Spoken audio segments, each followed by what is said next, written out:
Naalala niyo ba yung Bible verse na nagsasabi na, "The word is a lamp to my feet and a light to my path." And you know what, guys? Sometimes, kapag tinatawag tayo ng Diyos, talagang ang ipapakita niya lang sa'yo is yung susunod na hakbang mo, hindi yung buong daanan. Kasi guys, mabilis kasi tayong kumilos at mabilis tayong sumunod sa utos ng Diyos kapag nakikita natin na yung buong daan is na-assure tayo na safe tayo.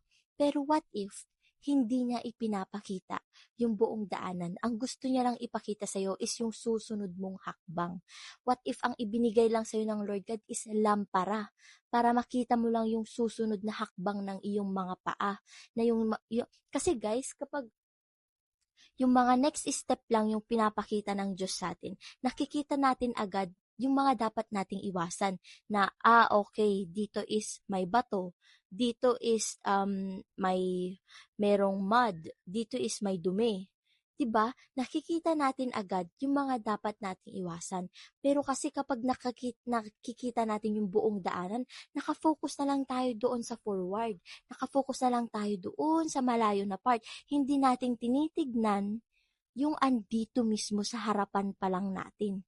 Nakafocus na tayo mismo doon sa napakalayong parte na gusto na nating tumakbo, gusto na natin na mas mabilis, pero alam mo, ang gusto kong sabihin sa'yo, kontento ang ating Diyos sa mga bawat hakbang mo.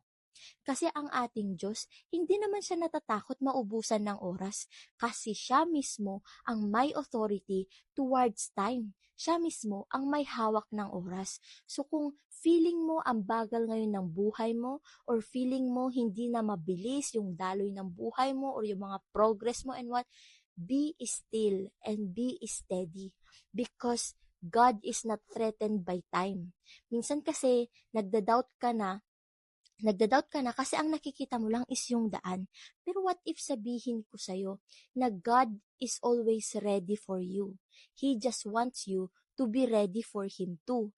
Kasi guys, mabilis kasi talagang magtiwala kapag alam mo na sa dulo is maganda Mabilis kasi talagang magtiwala kapag nakikita mo yung buong daan.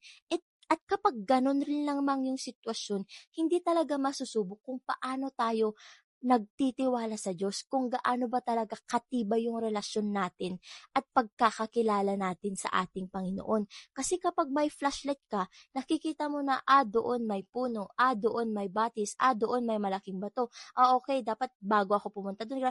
You ended up relying on yourself when you know the